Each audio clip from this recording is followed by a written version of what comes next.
A world away from Syria, one St. John's couple is speaking about the life they left behind just 6 months ago, and the family members they fear that they'll never see again. Saleh Isa says thanks to his family's new life in Newfoundland, smiles have returned to his children's faces. And while his 3 children are thriving and in school for the first time, Isa and his wife worry about the family they left behind in Syria. The couple invited St. John's Morning Show host Anthony Germain into their home, where they opened up about leaving home and the recent heartbreaking loss of his sister, a loss that could have possibly been prevented.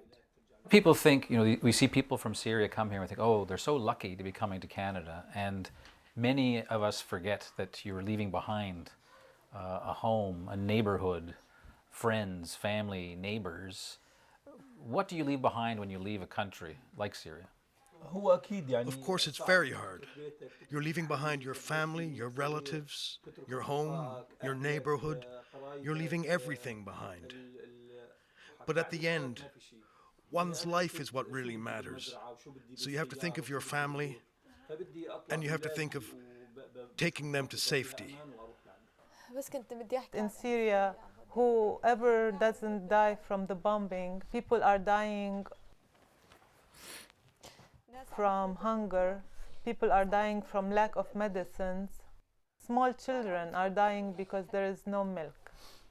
So I want you to tell me about your sister, Maryam. When you were a child, she's your older sister.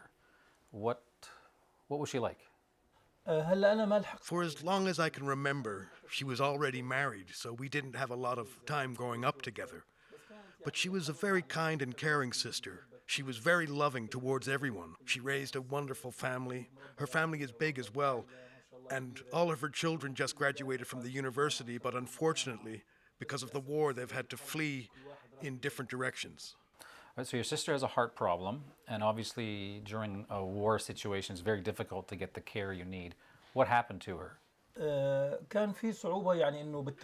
It's really hard to travel, to get around given the circumstances that we live in.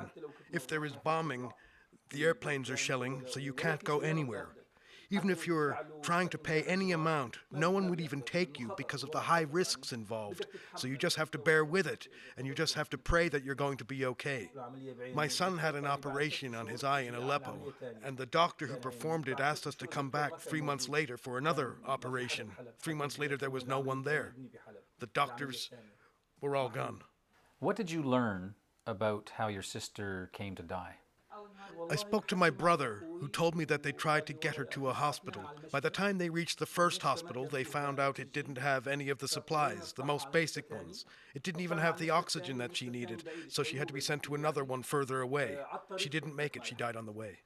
Was your older brother with her when she died? She died in his arms. When was the last time you saw Maryam? 2 years ago. And what did you talk about?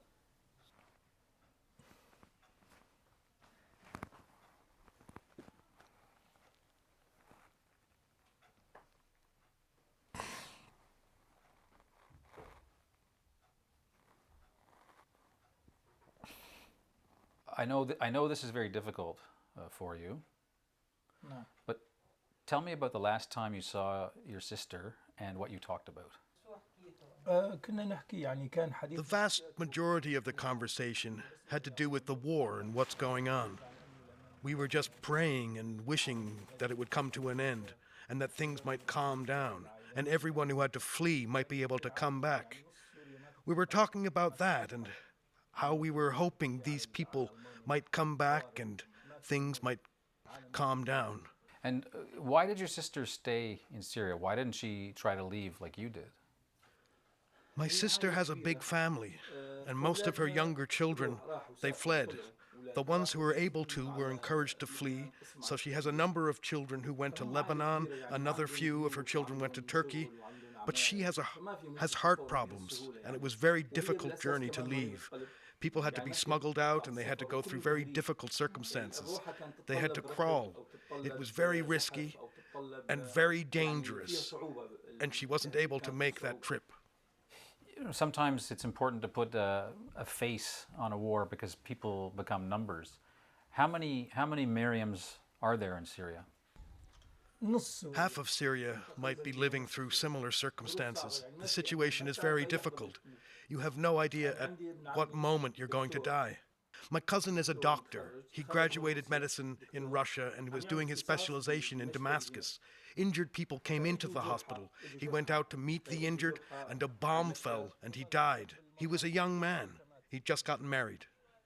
When you think back to Miriam's life, you said that she was much older than you, but obviously you remember her.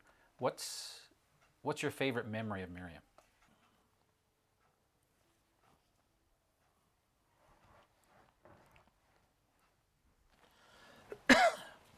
I'm sorry. It's okay. أنا آسف. والله كل شيء. She was just full of warmth, full of caring. She was a very kind person. I'll miss her love and her tenderness. What do you miss most about life in Syria before the war? To the gathering of all the family together. Nothing can replace the ability to be with your family and to just be with your mother, with your father, with your siblings, to be together. So now we have to come to terms with the possibility that our family members might die and we might not ever see them again.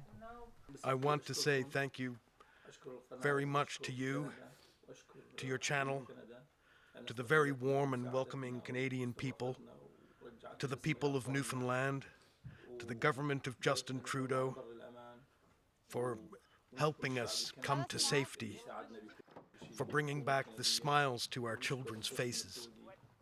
We're deeply grateful for that.